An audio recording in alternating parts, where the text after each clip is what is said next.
Buenas tardes. La Asociación Colombiana de Universidades y su Red Nacional de Ascombienestar les da una cordial bienvenida a este webinar que abordará el tema salud mental durante la pandemia de COVID-19 como parte de un ciclo de videoconferencias que se está realizando todos los viernes por iniciativa de la Red Nacional de Ascombienestar Universitario.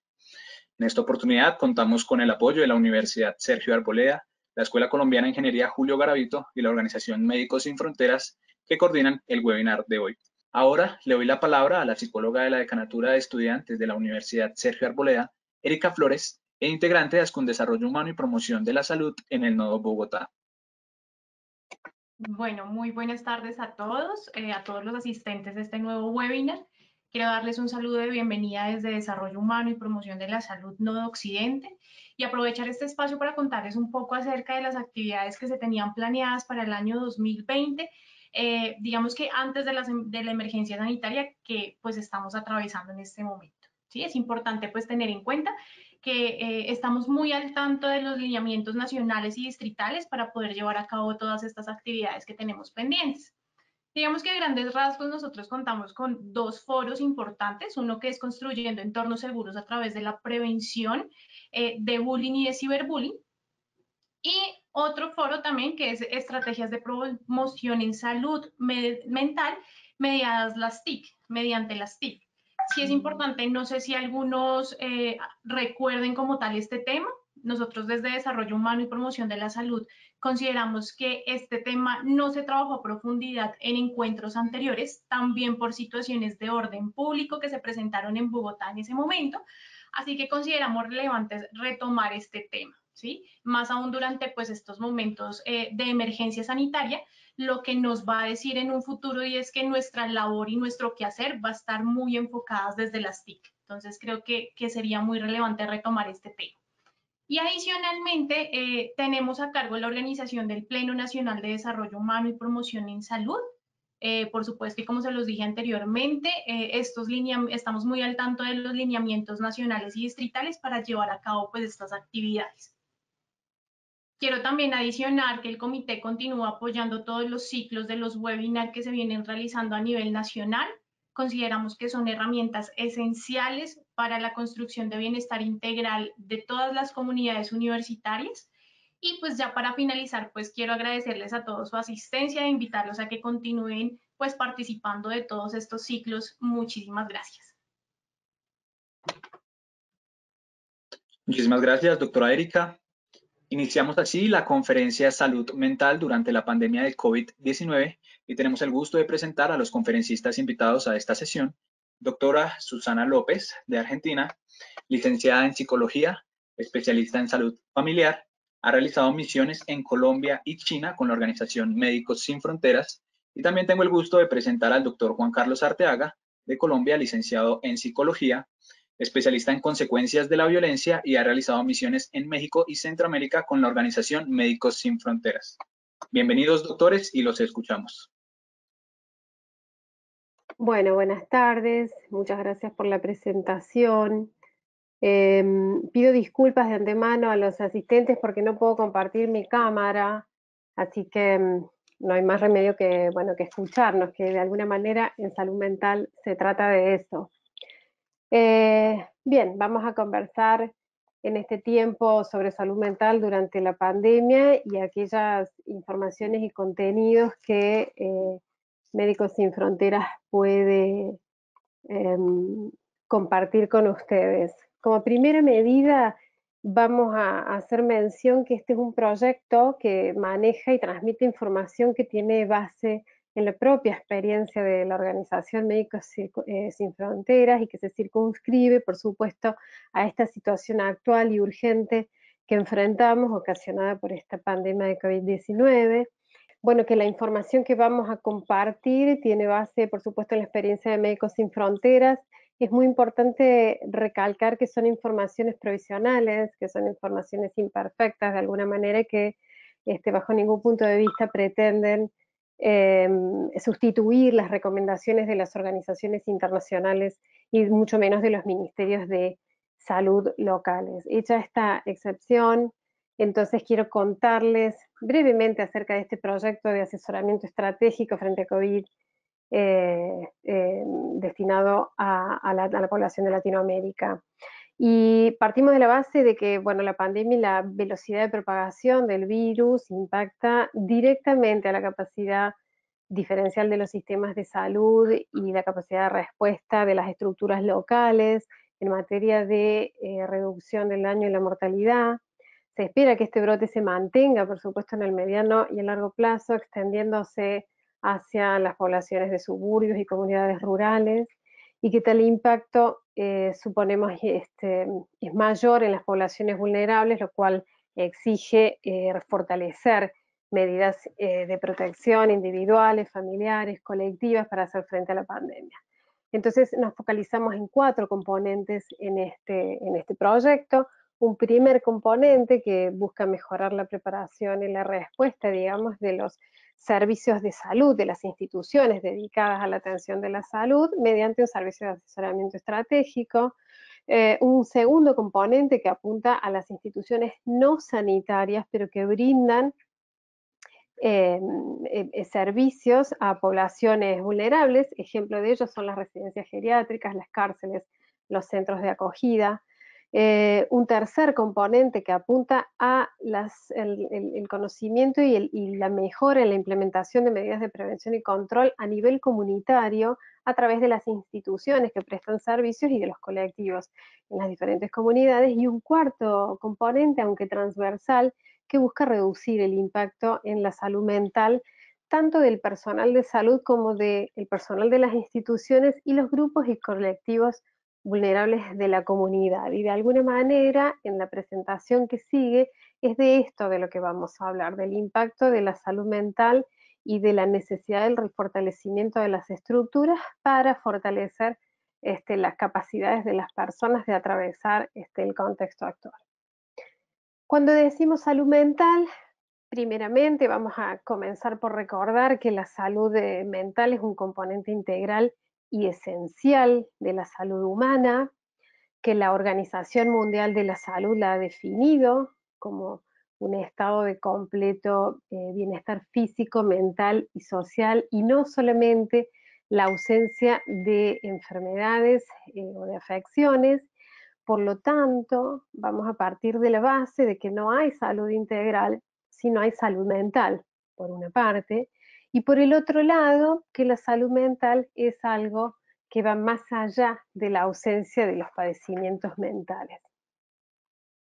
Los determinantes de la salud mental son muy complejos, porque los determinantes de la salud integral son complejos, y si los reducimos es un complejo entramado de dimensiones sociales, biológicas, psicológicas y comunitarias, y hay suficiente evidencia de que la salud mental está relacionada, por supuesto, con las condiciones sociales y económicas de vida de las personas, la situación de pobreza, el acceso mayor o menor al capital simbólico como la educación, el acceso a condiciones de salubridad, vivienda, etcétera.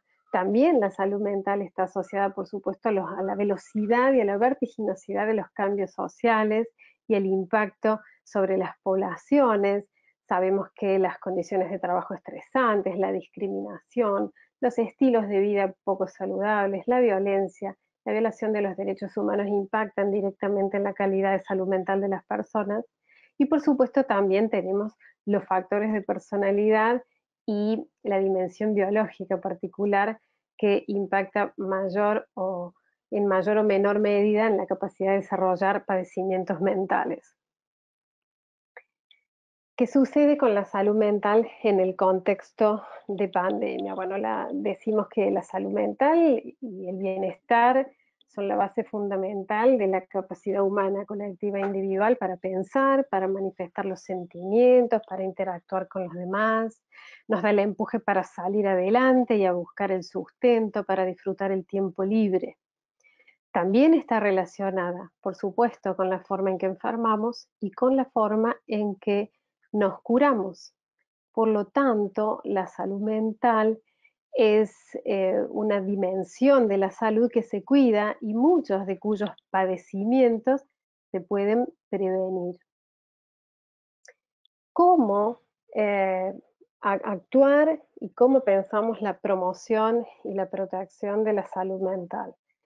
La promoción de la salud mental consiste, por supuesto, en acciones que apunten a crear entornos y condiciones de vida que la propicien y que les permitan a las personas adoptar y mantener modos de vida saludables, podemos decir, un ambiente de respeto y de protección de los derechos, todos los derechos fundamentales, civiles, políticos, socioeconómicos, culturales, son condición sin la cual no es posible promover la salud mental de los colectivos. Y por otro lado, el rol que cumplen las políticas del Estado, que no deben ocuparse, podríamos decir, únicamente de la asistencia de los padecimientos mentales, sino por el contrario, reconocer y abordar cuestiones que son más amplias, como fomentar la incorporación de la promoción de la salud mental en las políticas y en los programas oficiales y no oficiales, y que además del sector salud, es muy importante el involucramiento de otros sectores que conforman la sociedad, la educación, el trabajo, la justicia, transporte, medio ambiente, vivienda, etcétera. ¿Qué sucede con la salud mental y la pandemia? ¿Cuál es el impacto de la pandemia sobre nuestra salud mental? Y a grandes rasgos podemos decir que el impacto en la salud mental, por un lado lo podemos dividir en el aspecto psicosocial y por el otro en el aspecto psicológico. Desde el punto de vista psicosocial es posible observar que se agudizan problemas preexistentes. Por ejemplo, la situación de pobreza, la situación de discriminación de ciertos grupos marginados, la falta de sustento. Por otro lado, aparecen problemas, disculpen, causados por la propia emergencia, es decir, problemas que tienen que ver con la separación de la familia, con la inseguridad, con la pérdida del trabajo, el medio de su subsistencia, con las modificaciones en el tejido social, con la disminución de la confianza en los recursos de apoyatura, y por otro lado, podemos mencionar problemas causados por la propia respuesta frente a la pandemia. Y en este caso encontramos, por ejemplo, y esto de acuerdo al contexto, el confinamiento o el aislamiento físico necesario para prevenir, la falta de privacidad, la pérdida del apoyo comunitario habitual. Desde el punto de vista psicológico, desde ya que se agudizan las condiciones de padecimiento preexistentes. Si había una condición de padecimiento mental del tipo de la depresión, de la esquizofrenia, el consumo de alcohol crónico, se agudizan desde ya esos padecimientos. Aparecen otros padecimientos que son causados de nuevo por la emergencia y entonces nos vemos confrontados diariamente, en forma permanente, frente al duelo como fenómeno psicológico, a las reacciones agudas frente al estrés, al consumo abusivo de sustancias y de bebidas alcohólicas, a padecimientos mentales del orden de la depresión y del orden de lo que podemos ya pronosticar como el estrés postraumático que sobrevendrá una vez que este contexto finalice, y los padecimientos causados por la propia respuesta a la pandemia. Hay como situaciones de ansiedad que observamos relacionadas con la falta de información o con la circulación de información poco fidedigna, la distribución de los alimentos, la información acerca de la distribución de los alimentos, de la ayuda social, a las maneras de obtener diferentes servicios básicos, la manera de acceder al sistema de salud y acerca de las secuelas, inclusive de la infección por coronavirus.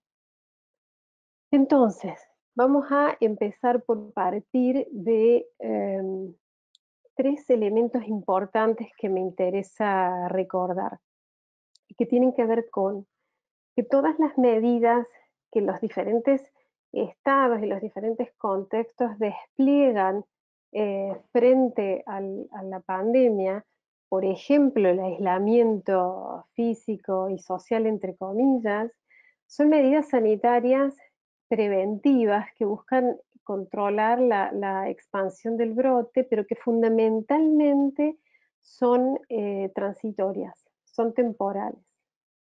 En segundo lugar, recuperar el estatus de persona ¿no? De los sujetos involucrados en todos los órdenes frente a la pandemia, y entonces se trata de personas que se han infectado por coronavirus, personas que están siendo tratadas por coronavirus o personas que se han recuperado de la enfermedad y que a posteriori van a retornar a su habitualidad, a sus grupos de pertenencia y a su vida lo más parecida posible a lo que sucedía antes de este brote de la pandemia. Y en tercer lugar, entender que el contexto del COVID-19 es un contexto de cambio permanente, es decir, cambia de manera acelerada todo el tiempo porque estamos en situación de comprender esto que no tiene precedentes, ¿sí? Entonces estamos como en un proceso permanente de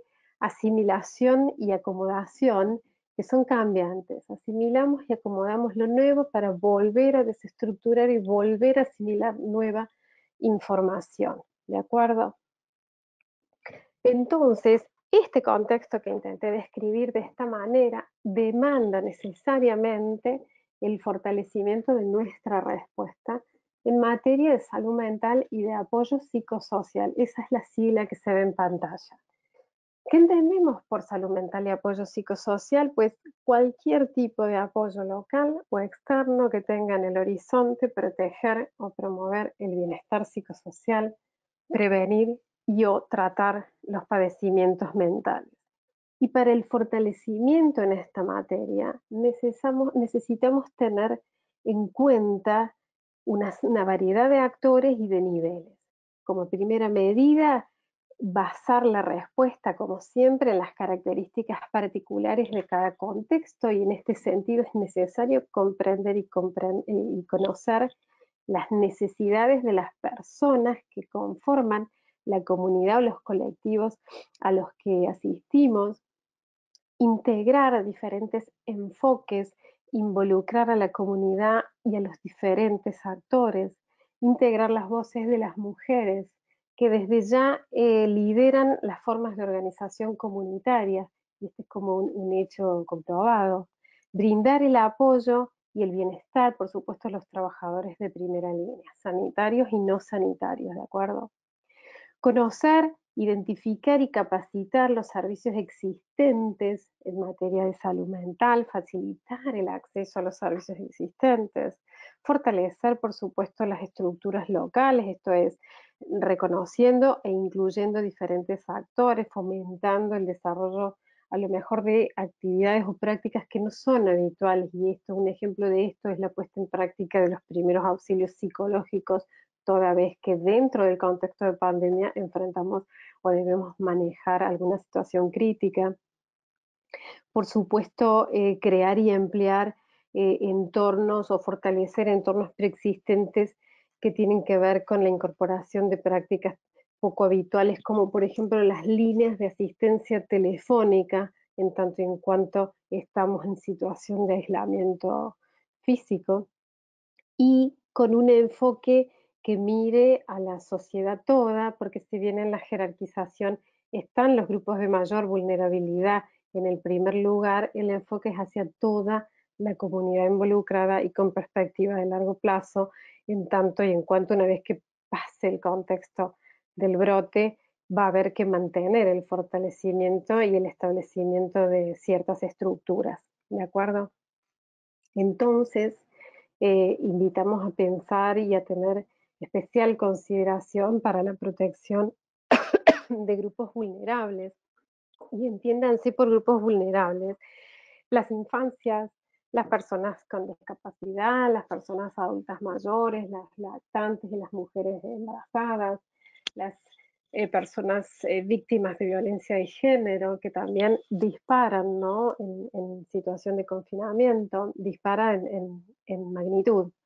Las personas con alguna condición de enfermedad previa, grupos étnicos y culturales histórica o tradicionalmente estigmatizados y marginados, y especial consideración para temas, por llamarles de alguna manera, ¿no?, de salud mental, que tienen que ver con el autocuidado de la propia salud mental, con las consideraciones de salud mental para el personal sanitario, con las consideraciones sobre el manejo del duelo, los primeros auxilios psicológicos y el estigma, sobre los cuales brevemente vamos a pasar a continuación.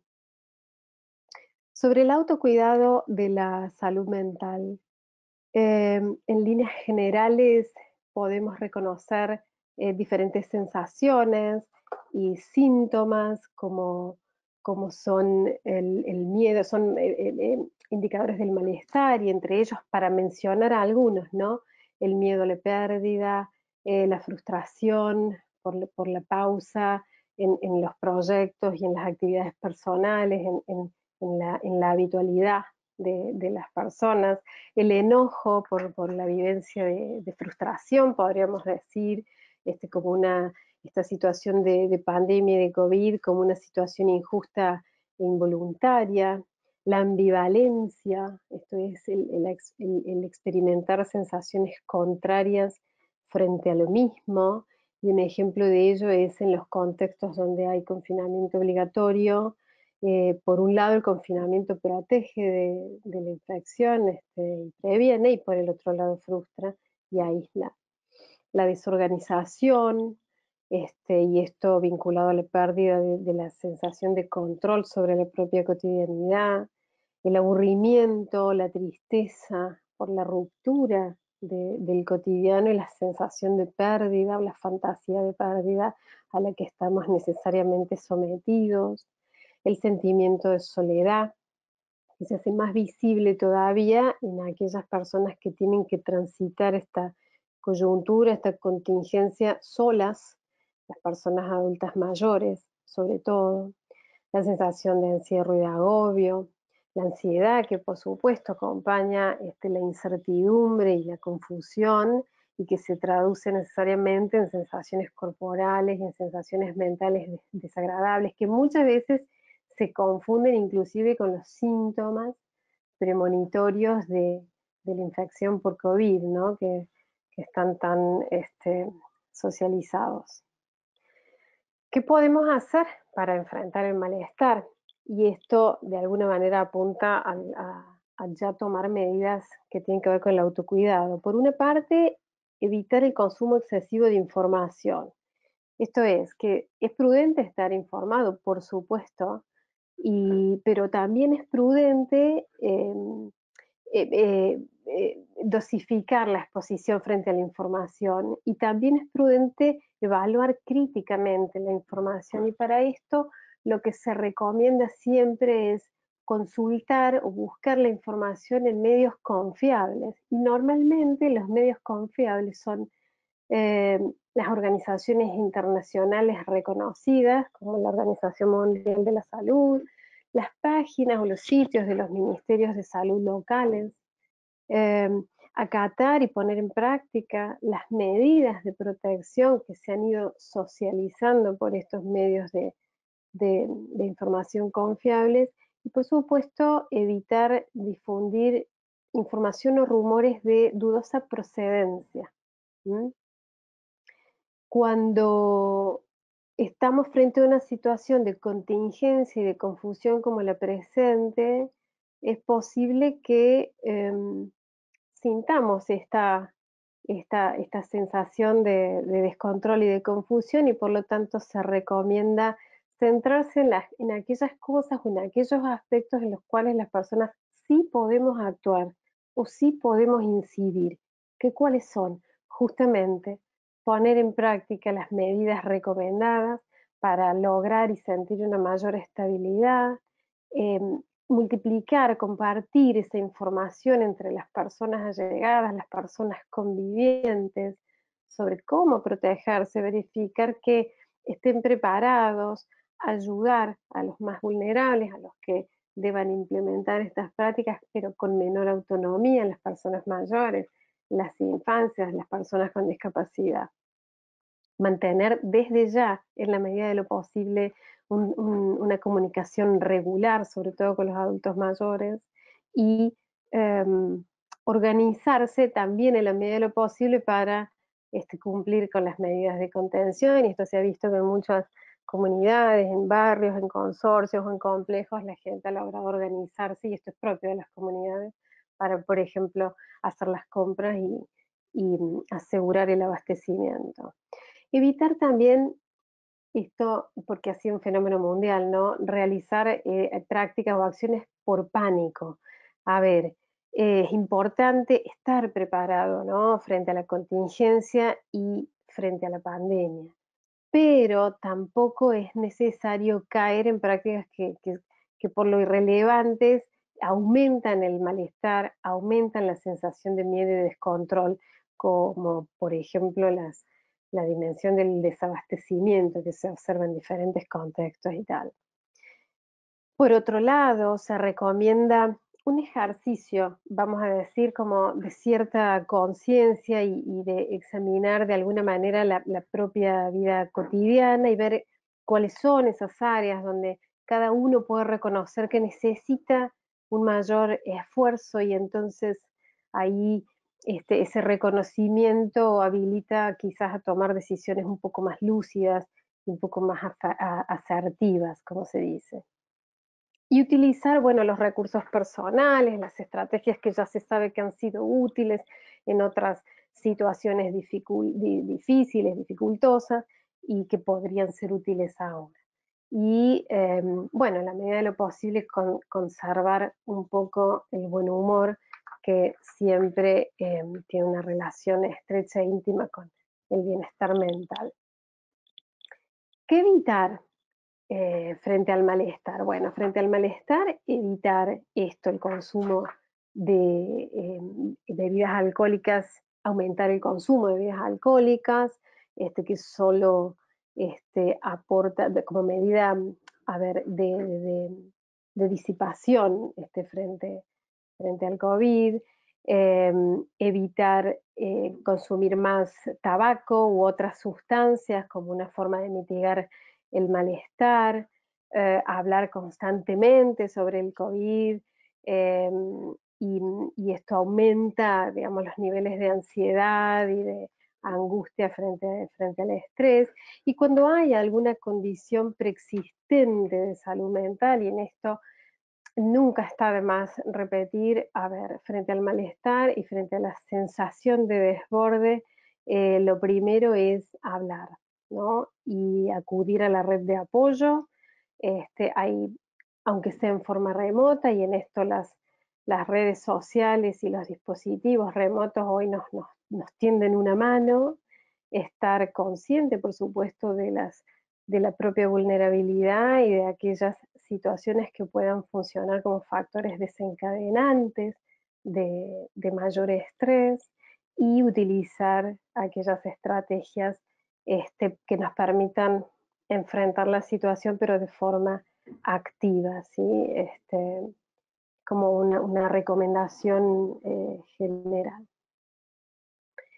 ¿Qué sucede cuando pensamos en la salud mental del personal sanitario, los que están en la primera línea de batalla? Bueno, como primera medida, a partir de la base que en un momento como este, en un contexto como este, el trabajo que normalmente es un trabajo que podríamos decir que es de presión, es de mayor presión.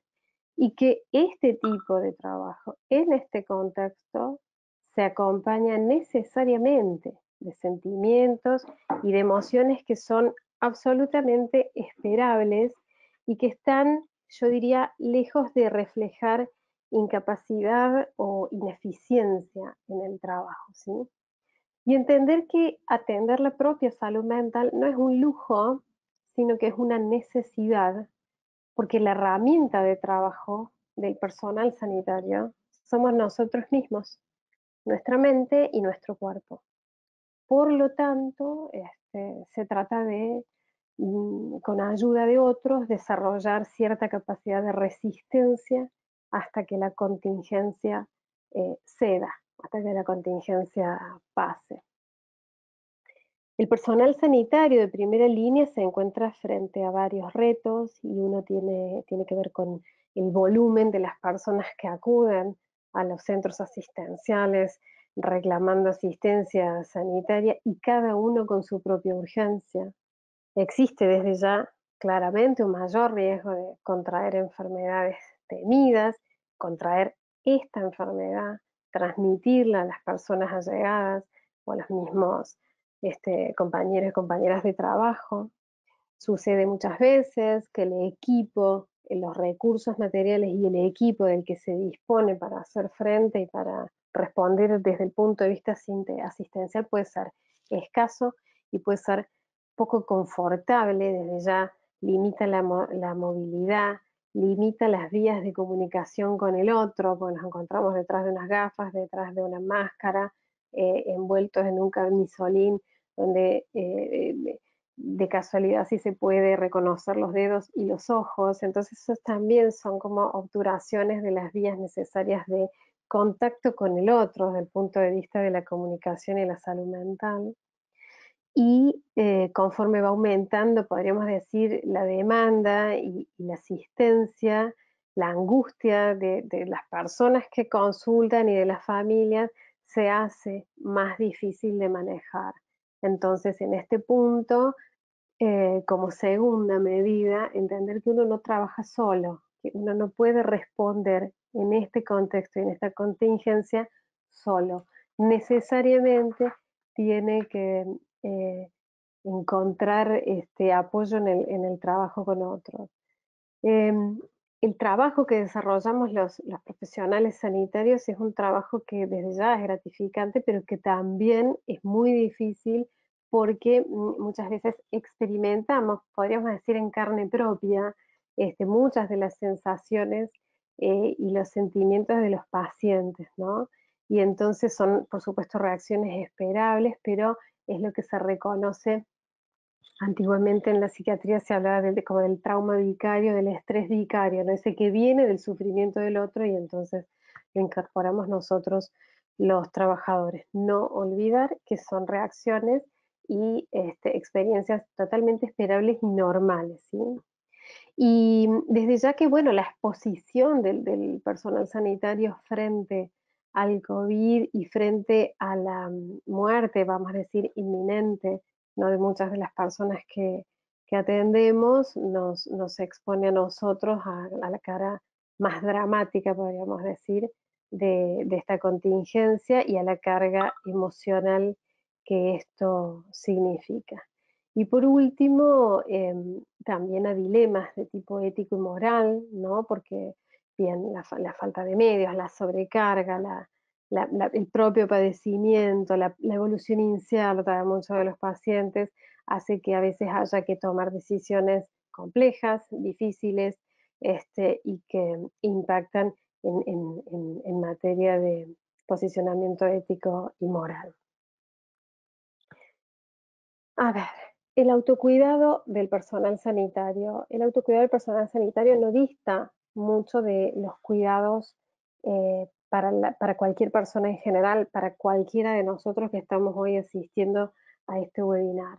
Y desde ya lo que se recomienda son el cuidado de las necesidades básicas, en respetar, en cumplir y en hacer cumplir los turnos de descanso, mantener el contacto con los compañeros y los colegas, mantener contactos desde ya con las personas convivientes y con las personas de confianza, en la medida de lo posible autoobservarse para reconocer sensaciones, emociones, percepciones.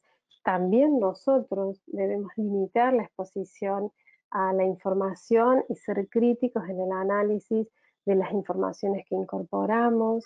En la medida de lo posible se recomienda conformar grupos de ayuda que se denominan de ayuda mutua o de autoayuda, o mantener siempre el enlace con el área de salud mental y de alguna manera disponerse a recibir lo que el colega y el compañero de salud mental tiene para proponer a la hora del enfrentamiento de la situación actual. Si pensamos en el duelo, que es otra de las manifestaciones y de las, vamos a decir, secuelas del impacto del COVID en las personas en general, podemos decir que el COVID, el contexto de COVID es una instancia, es una coyuntura que nos enfrenta necesariamente a la muerte, desde el punto de vista fáctico, desde el punto de vista eh, pronóstico, desde el punto de vista fantasmático, podríamos decir, la fantasía de muerte, ¿sí? Y que ha cambiado las dinámicas sociales y comunitarias de tramitar la pérdida y la partida de las personas queridas. Entiéndase por eso los rituales de muerte, ¿sí? Y que nos enfrenta, por supuesto, a múltiples desencadenantes del proceso de duelo, desde el punto de vista de las muertes y de las pérdidas, y desde el punto de vista también del temor y la fantasía de muerte, sobre todo en los niños, niñas y en los adolescentes. Hay manifestaciones que son absolutamente esperables frente a una pérdida, que tienen que ver con la dimensión emocional, y entonces la tristeza, el llanto, la estupefacción, podríamos decir, la sensación de vacío emocional, la ira, la irritabilidad, son reacciones emocionales absolutamente esperables que no hay que tratar de aplacar y que en todo caso, podríamos decir, hay que abrir el espacio y favorecer, ¿no? Para que sucedan manifestaciones de orden intelectual o comportamental que tienen que ver con la falta de concentración, el desinterés, los pensamientos recurrentes sobre la persona o sobre el temor y sobre el fallecimiento, el abandono de prácticas cotidianas, yo qué sé, de higiene, por ejemplo, el repliegue, otras manifestaciones físicas, y aparecen los trastornos en el sueño, la fatiga, las dificultades para mantener el hábito alimentario, algunas presentaciones somáticas que muchas veces se parecen a otras enfermedades físicas que son producto también del proceso de duelo, y repercusiones, por supuesto, en lo social, en lo profesional, en lo laboral, propias del aislamiento, propias del poco interés y como el desapego momentáneo a realizar cosas o a enfrentar situaciones que antes eran habituales. Muy importante para cualquier actor social que se involucra en el enfrentamiento de la situación de pandemia es entender que el duelo es un proceso psicológico necesario. El duelo no es un síntoma, el duelo es un trabajo psíquico necesario frente a cualquier situación de desborde y que por lo tanto es normal. Eso quiere decir que tampoco hay que aplacarlo o buscar alguna medida medicamentosa para sobrellevar mejor la pérdida. Me hago entender, es un proceso psicológico necesario. Y para eso también hay formas o prácticas adecuadas, digamos, para manejarlo, entre comillas, para favorecerlo. Decimos que atravesar un proceso de duelo, si bien es un trabajo psíquico normal, es algo difícil. Y se hace más difícil si lo pensamos en tiempos anormales, como este, por muchas de las razones que ya hemos venido mencionando. Se han desestructurado, se desestructuró lo que ya era conocido. El grupo de pertenencia, las personas que vivían cerca, las personas a las que siempre contactábamos, el profesional, mi médica de cabecera que me atendía, no me puede atender más porque está abocada a la emergencia en algún otro pueblo, no lo sé, la premura por cubrir necesidades básicas que reapareció, estaban cubiertas y reaparecen. Se han modificado las formas de apoyo familiar y comunitario cercano, inclusive las dinámicas familiares se han modificado, la muerte rondando siempre allí, en las personas, en su vida cotidiana y en el personal de primera línea, fundamentalmente, y muchas veces frente a la contingencia y frente a la premura, se da esto que se conoce como el duelo suspendido. Y frente a esto, los profesionales de salud mental sabemos que tenemos que estar muy cuidadosos, partiendo de la base de que el duelo como proceso psicológico es necesario. Entonces, si está suspendido, pues habrá que favorecer condiciones para que a posteriori este proceso se pueda desplegar. Y si pensamos en el escenario en el que estas pérdidas se están dando, pues es mucho más complejo aún, ¿no? Porque la dimensión de las pérdidas locales e internacionales es espeluznante, los números son espeluznantes y se ven afectados todos los sectores de la comunidad. Aparece un fenómeno conocido para los que nos dedicamos a este campo, que es el estigma, ¿no? Que es propio de las situaciones desconocidas y a su vez se ven como dificultados los rituales naturales propios de cada cultura para poder hacer un cierre y tramitar con más equilibrio en la medida de lo posible una pérdida. ¿Qué podemos hacer para colaborar en esto de llevar adelante, ¿no? el duelo a nivel comunitario? Y bueno, primeramente pensamos que hay, como en cualquier contexto de pandemia, de epidemia, hay un antes, hay un durante y hay un después. Y a nivel del duelo, esto se puede homologar, ¿no? Antes es necesario conocer el colectivo, conocer la comunidad, conocer los diferentes rituales que allí se llevan a cabo frente a diferentes situaciones. Luego, en los momentos en los que aumentan las muertes y las pérdidas, se recomienda buscar alternativas para que esas prácticas y los ritos continúen.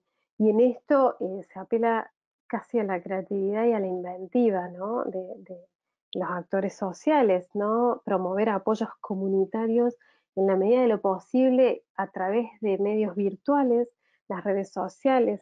Allí Erika mencionaba al principio el apoyo psicológico a través de las TIC y en esto estamos totalmente de acuerdo. Las redes sociales, piense cada uno en la comunidad o en las comunidades donde le tocó trabajar y donde es posible utilizar redes sociales serán redes sociales y donde hay ventanas enfrentadas serán ventanas enfrentadas y donde hay terrazas o donde hay, no lo sé, otras experiencias porque los contextos son infinitos. Conmemorar a nivel colectivo la muerte de las personas de acuerdo a las formas de cada comunidad. Esto apunta también a refortalecer los lazos comunitarios y el apoyo social, encontrar situaciones o acciones simbólicas, ¿no? Para conectarse con el dolor sentido, aun cuando las emociones sean tan desagradables. Y a posteriori, bueno, siempre recordar que estamos en un momento excepcional y que muchas de las actividades y las prácticas habituales están aplazadas, pero no suspendidas, y que en algún momento se podrá retornar. ¿Sí? Hay estrategias para llevar entonces el duelo a nivel individual y hay estrategias para llevar el duelo, para acompañar a personas que están padeciendo una situación de duelo.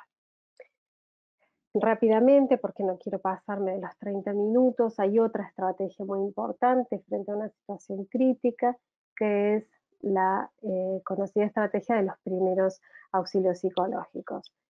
Una situación como la actual es una situación crítica, genera reacciones que hemos mencionado desde distintos vectores, que genera confusión.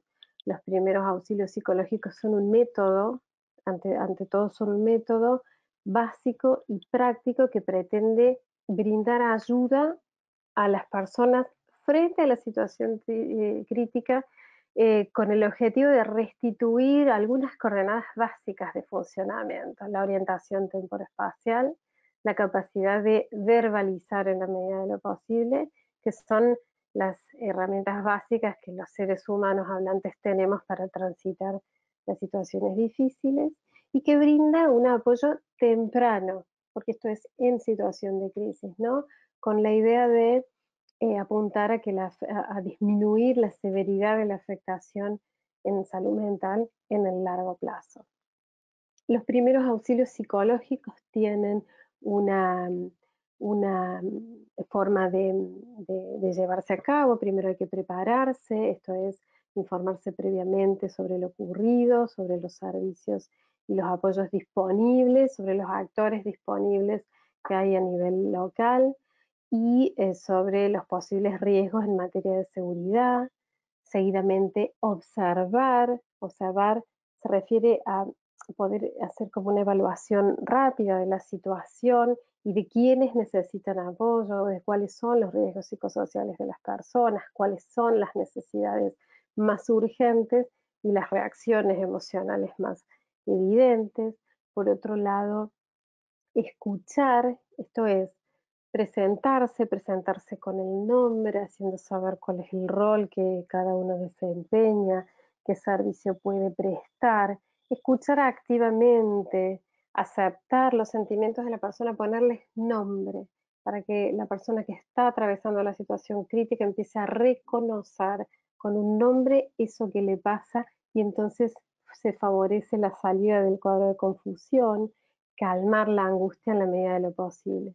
Y por último, conectar. Esto es preguntar a la persona cuáles son sus necesidades, cuáles son sus preocupaciones, ayudar a identificar los problemas más relevantes, ayudar a buscar acciones o ayuda, soluciones posibles, brindar la información necesaria, incentivar el retomar el contacto con los recursos de apoyatura de cada uno, organizar en tiempo y espacio, ¿no? En momentos de crisis no se toman decisiones, en todo caso se restituyen coordenadas mínimas de funcionamiento y esto es lo básico en el método de los primeros auxilios psicológicos. De nuevo, ¿para qué lo utilizamos? Para brindar ayuda de manera directa y práctica, para evaluar necesidades y preocupaciones, para apuntar a necesidades básicas y organizar, para escuchar sin presionar, para brindar cierto confort en materia de apoyo psicosocial, para reorganizar la información y para proteger a las personas de peligros mayores ulteriores. Por último, algunas consideraciones rápidas sobre el estigma. Y bueno, no podemos interactuar, pero ¿por qué será que el COVID está causando tanta estigmatización? Y espontáneamente lo que podemos decir es que, bueno, es una situación nueva y desconocida sobre la que estamos necesariamente aprendiendo y sacando conclusiones. Y a menudo lo desconocido genera miedo, temor, ¿sí? Desconfianza, y es muy fácil como primera defensa, y estos son mecanismos psíquicos, estas no son cuestiones que podríamos decir voluntariamente se hacen, son mecanismos psíquicos de autodefensa y es más fácil asociar el miedo y la confusión o la desconfianza con el otro, ¿sí? Por lo tanto, es comprensible que haya en la comunidad en general hoy sentimientos de confusión, ansiedad, miedo y muchas de las reacciones sociales que se ven a través de los medios de comunicación. ¿Cómo definimos el estigma social con base en la bibliografía que lo describe? Bueno, el estigma social en un contexto como este es la asociación negativa entre una persona, un grupo de personas y una enfermedad o una condición específica. En este brote, en el brote del COVID, esto puede significar que las personas sean etiquetadas, estereotipadas, discriminadas, segregadas, ¿no? Y que inclusive puedan perder su estatus social previo, ¿no? Hay antecedentes de esto, recordemos ya en la década del 80 las enfermedades emergentes, ¿no? La primera, allá cuando apareció el VIH-Sida, ¿no? Que en su momento solo era SIDA y hoy sabemos que es VIH. Y luego siguieron otras, ya más cerca en el tiempo, la gripe A, en el 2009, el ébola, la fiebre hemorrágica del ébola también hace unos pocos años, el síndrome pulmonar por hantavirus, la legionelosis, la leishmaniasis, ¿no? Como todos ejemplos de algunos cuadros que han producido este fenómeno de estigmatización, la diarrea, la voy a tener que leer porque me cuesta el nombre, Campylobacter jejuni y Escherichia coli, ¿no? Para quienes hemos desarrollado mucho tiempo acciones a nivel primario, ¿bien? En fin, son ejemplos de antes de este fenómeno que hoy volvemos a revivir. ¿Qué repercusiones tiene el estigma sobre las comunidades? Bueno, y en esto, en materia de COVID, es muy importante porque la estigmatización y la sensación de segregación hace que las personas que tienen los síntomas los oculten. Por un lado, para evitar la discriminación y no solo por razones de omnipotencia o de, bueno, algunos otros comportamientos, sino para evitar la discriminación y la segregación o para evitar muchas veces el trabajo, para la pérdida de trabajo, perdón.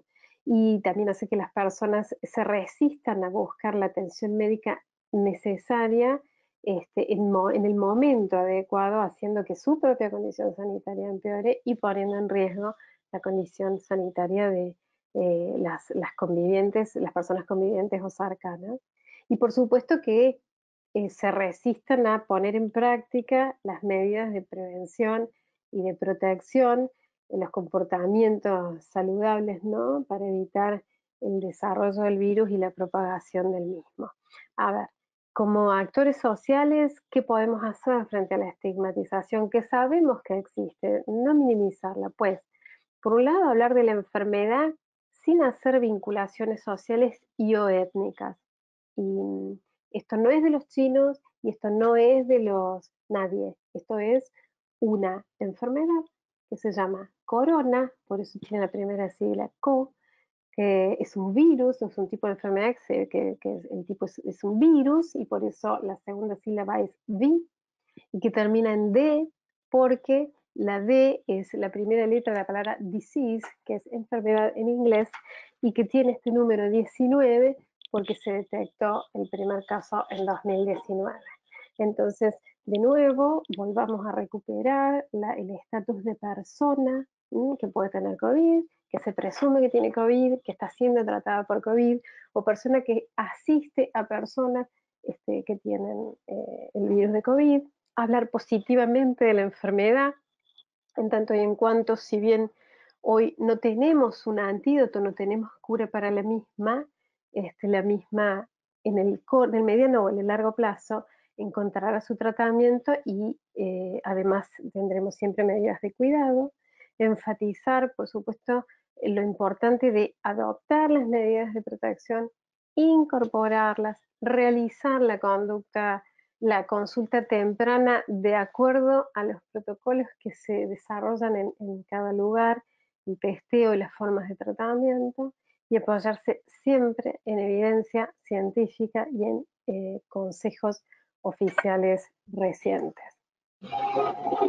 Bueno, hasta aquí mi exposición. A todos los presentes y a los organizadores, muchas gracias por su atención. Aquí están algunas de las fuentes consultadas y bueno, quedo a la orden para el espacio de preguntas. Bueno, muchísimas gracias, doctora Susana. Así termina la primera parte de la conferencia. Recuerden que si tienen preguntas pueden hacerlas a través del chat de la plataforma. Ahora, el coordinador de deportes de la Escuela Colombiana de Ingeniería, Julio Garavito, y coordinador nacional de Ascun Deporte y Actividad Física, Fred Asprilla Coronado, nos presentan las acciones que viene desarrollando Ascun Deporte en la actualidad. Adelante, Fred. Buenas tardes a todos. Se había ido el sonido, no sabía si era mi sonido. Pues allá. ¿Cómo están? Un agradecimiento nuevamente a Ascun por permitirnos estos espacios para nuestros webinars. Agradeciendo a la doctora Susana por la importante conferencia que nos dio esta tarde. Y pues esto es comentarles un poquito lo que hemos venido haciendo. El día martes 30 de junio finalizamos con nuestros conversatorios de este mes, con el de Rugby 7. El día de jueves pasado tuvimos el de baloncesto y tenemos un PBT o un foto, video o archivo. Entonces, a continuación les voy a mostrar lo que hemos venido haciendo, por favor, Diego. Continuamos con la siguiente diapositiva, por favor. Nosotros durante todo el mes montamos en nuestras redes sociales, en todo lo que tiene que ver con Instagram, Facebook y Twitter, la programación de las universidades. Como ustedes pueden ver aquí en este cuadro, es Prográmate con Ascun. Tenemos a partir del 23 de junio de esta semana lo que hemos ido haciendo. Entonces, por ejemplo, el día de hoy, ustedes se meten a nuestro Instagram y aparecen las actividades de hoy desde las 6:30 de la mañana, digamos un trabajo funcional en la Universidad Javeriana, a las 8, a las 7 cardioresistencia con Santo Tomás, entrenamiento muscular a las 10 en los Andes y resistencia a las 11 en la Javeriana. ¿Cómo hacen ustedes? Lo que hacen es ingresar al Instagram de cada universidad, miran la actividad e ingresan a esas actividades. Todo es con las redes sociales de las universidades, pero es abierto para todo el público que quiera acompañarnos. Entonces, cordialmente invitados, siempre les habíamos hablado de esta parrilla y está programado hasta el día 28 de junio y esperamos sacar muy pronto la del mes de julio. En la siguiente diapositiva les vamos a contar un poquito, por favor, Diego, de las actividades, los conversatorios que tenemos para el mes de julio. El próximo 9 de julio tendremos un conversatorio de fútbol. El 16 tendremos un conversatorio de taekwondo. El 17 empezaremos nuestro festival deportivo de FIFA 20, que es de fútbol, con consolas de PlayStation y Xbox. El 23 tendremos nuestro conversatorio de tenis de campo. Luego iniciaremos nuestro festival de taekwondo. Ya la próxima semana iniciaremos las inscripciones para el de fútbol. Y el conversatorio de baloncesto 3x3 que lo haremos el 30 de julio. Como pueden ver, nosotros tenemos actividades para toda esta semana, para todo este tiempo de vacaciones de los estudiantes, personal administrativo y demás. Y no siendo más, pues me despido, les agradezco nuevamente estar con nosotros y los dejo con un video de pausas activas que hemos preparado para ustedes. Un abrazo, feliz fin de semana y cuídense mucho.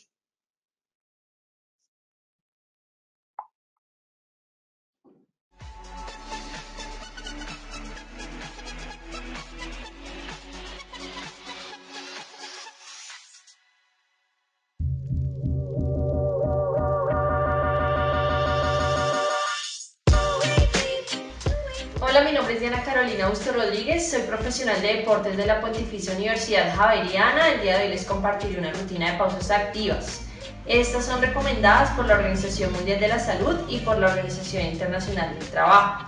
Son unos ejercicios que vamos a hacer durante breves espacios de tiempo durante toda nuestra jornada laboral. Tiene ciertos beneficios en los cuales se encuentra mejorar nuestra postura, estimular y favorecer la circulación, disminuir el estrés articular y muscular, además de ser mucho más eficiente en nuestro trabajo, ahora desde casa. Les dejo estos ejercicios para que continúen con estas pausas activas. Iniciaremos flexionando el cuello, inclinándolo hacia un lado y hacia el otro.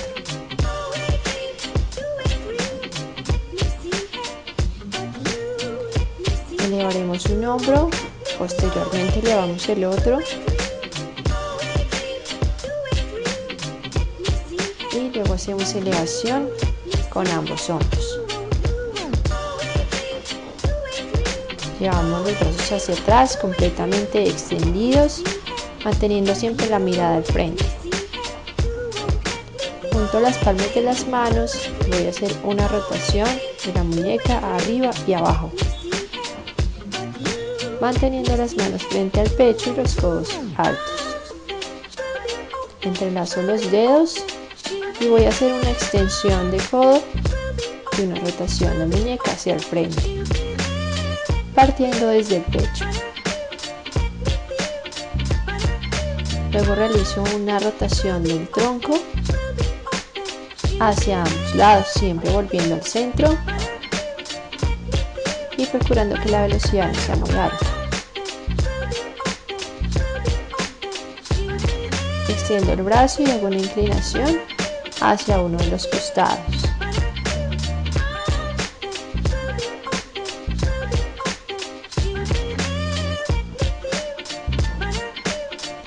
Vamos a hacer una rotación externa de la cadera, haciendo pequeños círculos hacia afuera, manteniendo la estabilidad en el pie de apoyo con la rodilla semiflexionada.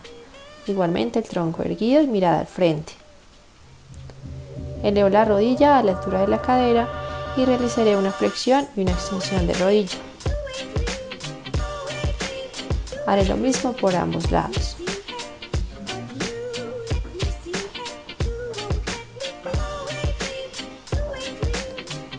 Haré una flexión del tronco, voy a extender los brazos arriba y posteriormente dejaré caer todo mi tronco hacia abajo, no hay necesidad de que los dedos de la mano toquen el pie. Luego me voy a parar en talones y voy a ir hacia las puntas, elevando arriba los talones, manteniendo la mirada hacia el frente. Y esos fueron los ejercicios, espero que los realicen entre 5 a 10 minutos por cada 45 minutos de trabajo. Adicional a ello, Deportes Bogotá les invita a toda la comunidad educativa y a la ciudadanía en general a que sigan practicando actividad física y deporte desde casa. Chao, chao. Antes de dar paso a las preguntas, la profesora Esperanza Amaya Gómez, de la División de Gestión de la Cultura de la Universidad del Cauca, nos presenta una experiencia virtual desde el arte. Adelante. Gracias.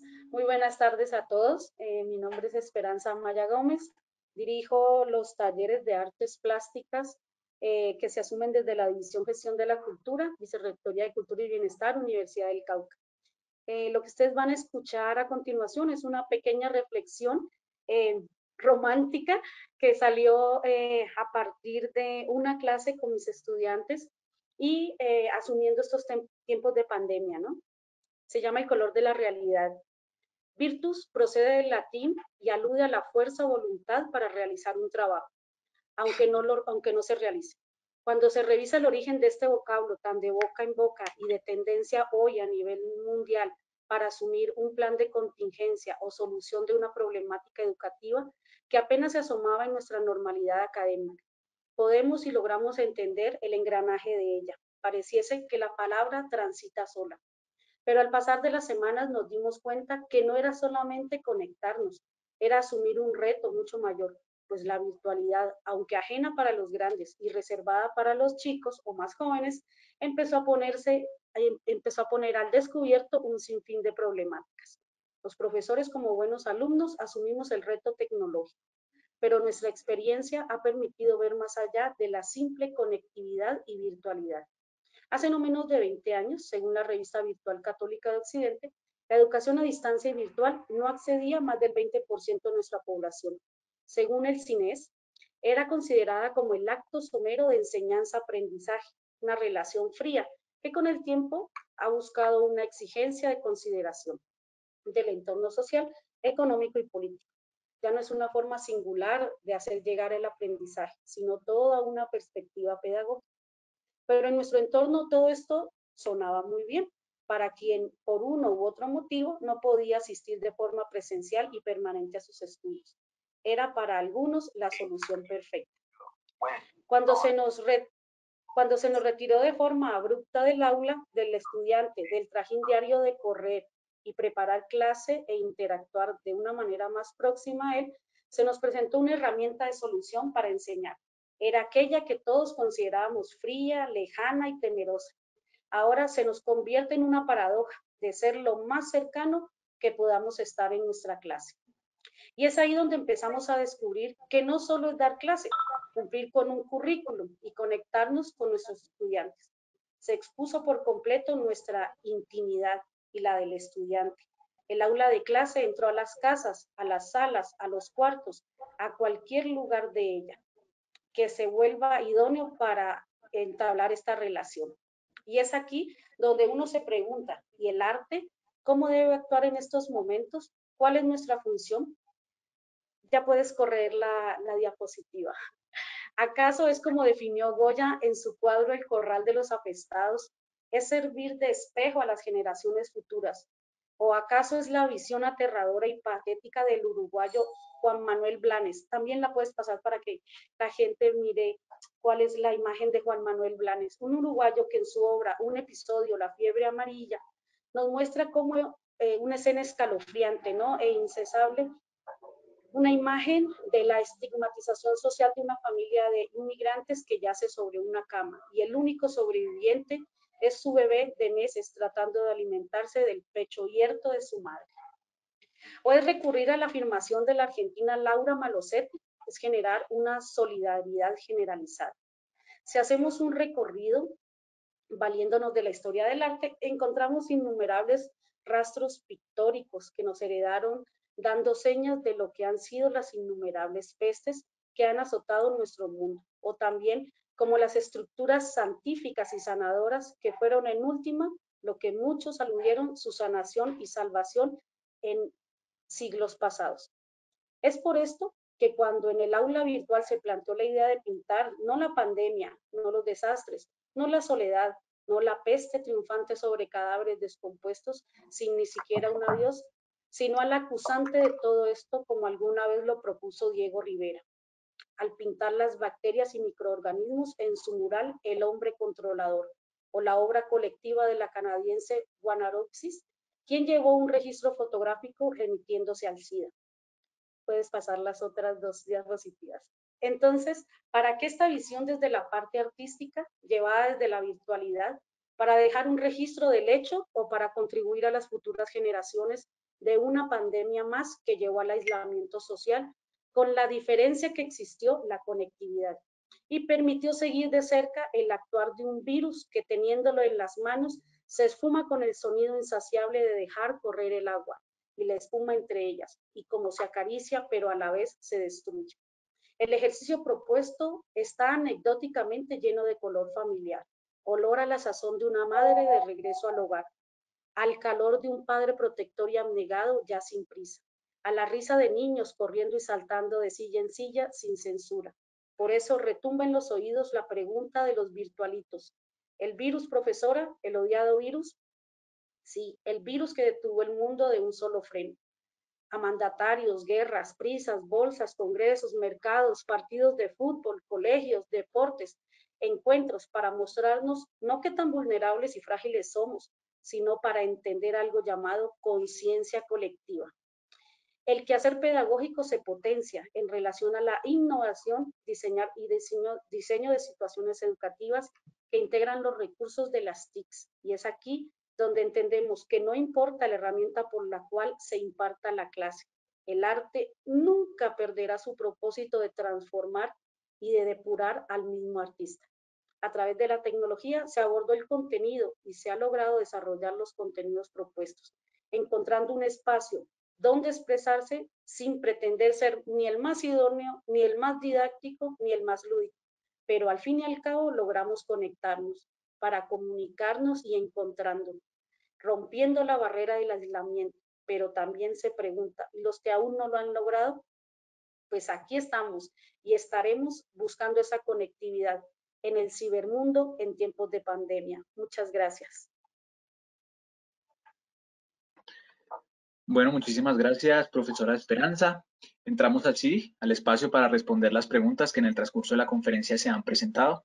Invito a la doctora Susana, al doctor Juan Carlos, para que por favor estén pendientes. Y Sandra Milena, doctora Susana, le pregunta, en relación con el autocuidado de profesionales que trabajan en salud mental, ¿existen recomendaciones sobre el número de casos y duración de la jornada diaria con el fin de prevenir situaciones como el síndrome de desgaste por empatía, especialmente en contextos como el actual confinamiento? ¿Existen esas recomendaciones? A ver, no sé, ¿tengo el audio activado?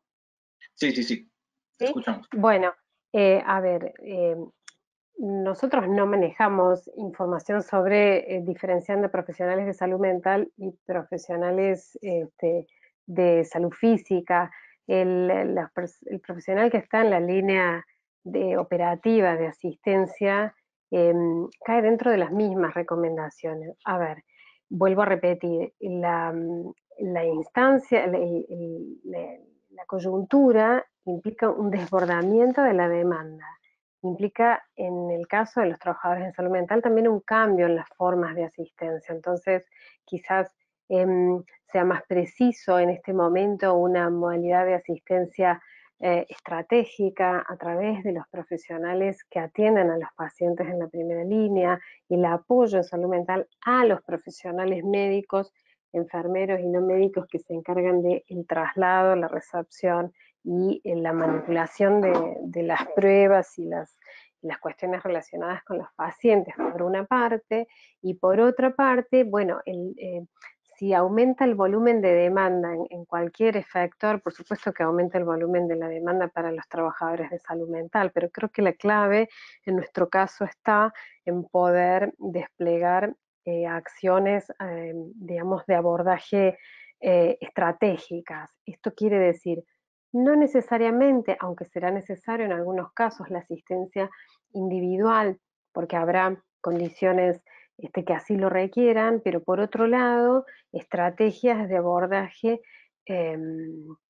como menos específicas y, valga la redundancia, estratégicamente diseñadas a través de otros, ¿no? Porque no siempre los consultantes por coronavirus llegan necesariamente a salud mental, aunque sabemos que el impacto desde ya es innegable. Bueno, doctora, bueno, esta pregunta es para ambos. Leslie Guzmán les dice, ¿qué opinión tienen acerca del trato que están recibiendo los profesionales de la salud por parte de los ciudadanos, ya que los están discriminando, y cuál creen que podría ser la solución?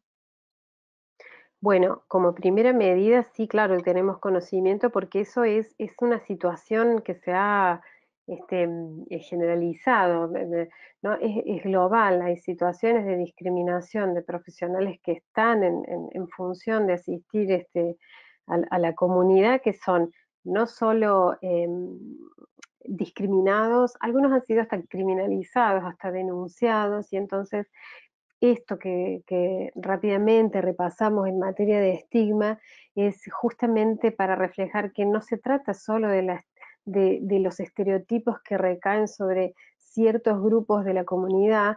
A ver, los profesionales, los trabajadores de salud, hoy somos uno de los grupos de la comunidad más visibles y vulnerables también. Entonces, la pérdida del statu quo, porque se pierde un poco de esa dimensión en materia de discriminación, y también es como una situación injusta que requiere de la participación de otros niveles y otros sectores. ¿Qué quiero decir con esto?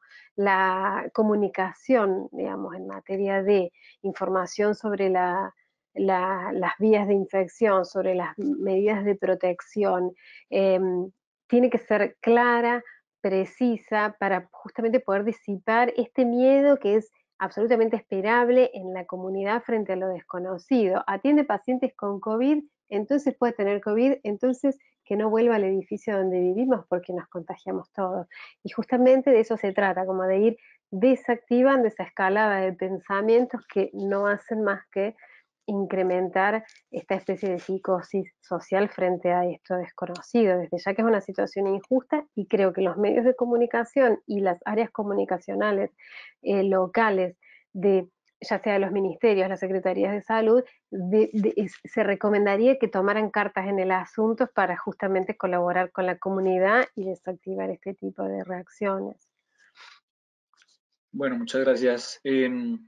También le preguntan, Valeria Duque le pregunta, ¿qué podemos hacer con los adultos mayores, ya que ellos están siempre conectados en la televisión, están viendo noticias trágicas y pues la información a veces los hace poner un poco angustiados? ¿Qué podemos hacer con el tema? Bueno, desde ya, justamente las personas adultas mayores son hoy uno de los grupos poblacionales de mayor riesgo por infección de coronavirus, por las secuelas y el riesgo de muerte inminente, pero también en materia de salud mental requieren de algunas acciones específicas. A ver, partiendo de la base de personas adultas mayores que conviven con otras, ya sea en la propia vivienda, en el propio domicilio o en residencias de personas adultas mayores.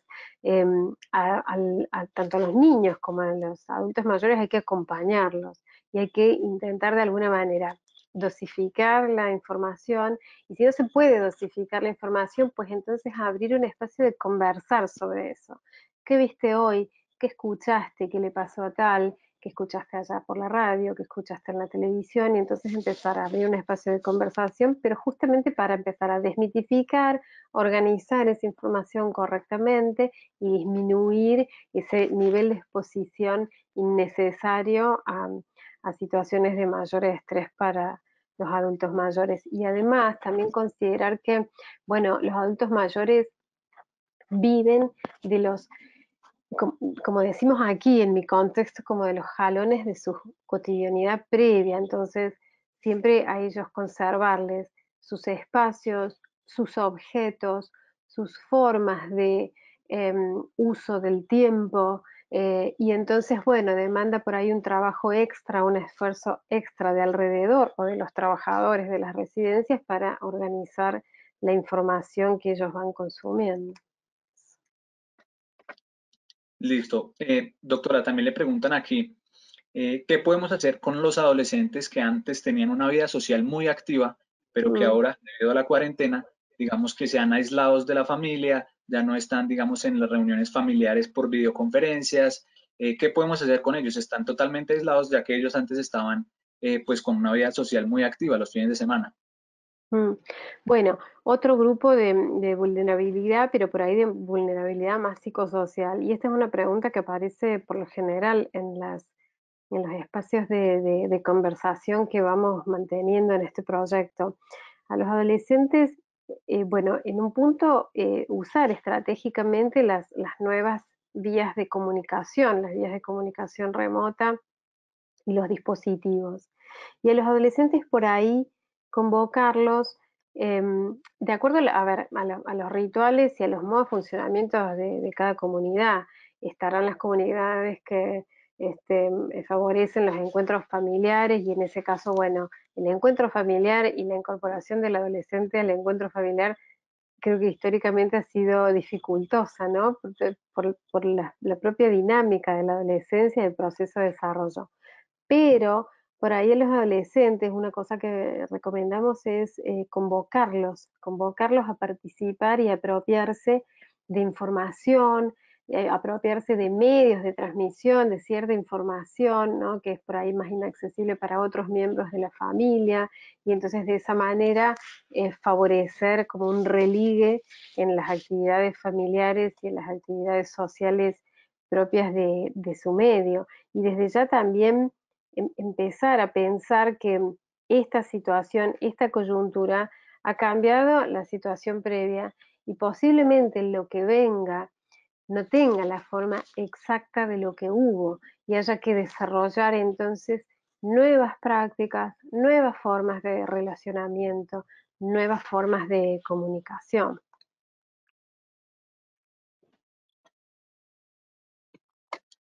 Doctora, una última pregunta, tenemos varias, pero por motivos de tiempo no podemos hacerlas. Ajá. Pedro Valencia le pregunta, ¿tienen recomendaciones de cómo usar redes sociales, internet? Pues debido a que ahorita estamos en confinamiento y pues es nuestro único medio informativo. ¿Tienen Bueno, recomendación?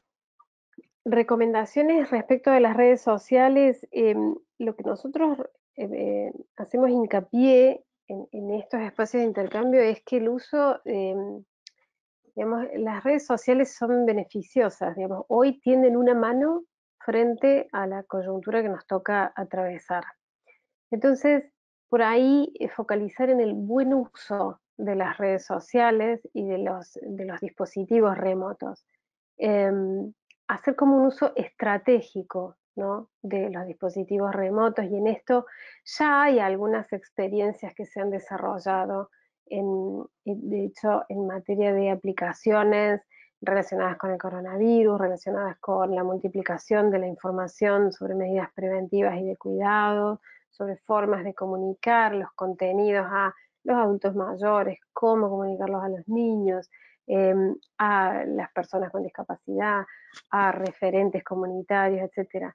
Creo que la recomendación hoy por hoy, en esta coyuntura de cambio permanente, de confusión, lo que podríamos recomendar es como un uso estratégico de las redes sociales y de los dispositivos remotos y de la internet, ¿no? O sea, usarla a nuestro favor. Bueno, de hecho, lo muchísimas estamos gracias. haciendo nosotros, perdóname, Sergio, digo, lo estamos haciendo nosotros, ¿no? De esta manera, haciendo un uso estratégico y a favor nuestro de este tipo de dispositivos. Bueno, doctora Susana, muchísimas gracias por brindarnos su experiencia y conocimiento en este tema.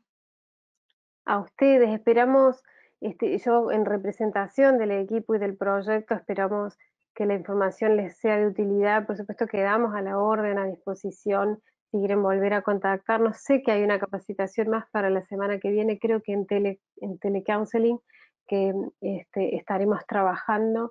Así que estamos a disposición y mientras el proyecto esté funcionando, recibimos todos los requerimientos posibles. Muchas gracias y que tengan buenas tardes. Bueno, recuerden que pueden encontrar esta y todas las videoconferencias que se han realizado en el ciclo de webinars en el canal de YouTube de la Asociación Colombiana de Universidades. Agradecemos el apoyo a los representantes de las universidades que hicieron parte de esta sesión y a la organización Médicos Sin Fronteras por coordinar la conferencia del día de hoy. Agradecemos también la participación de todos los que se conectaron a este webinar y los invitamos a la próxima videoconferencia el día viernes 3 de julio titulada Modelo de Intervención Remoto en Telecounseling, a cargo también de los conferencistas Susana López y Juan Carlos Arteagua. Si tienen alguna inquietud o sugerencia sobre esta sesión, pueden enviarla al correo comunicacionbienestar@ascun.org.co. En Ascun construimos universidad y transformamos sociedad. Feliz tarde para todos. Muchas gracias.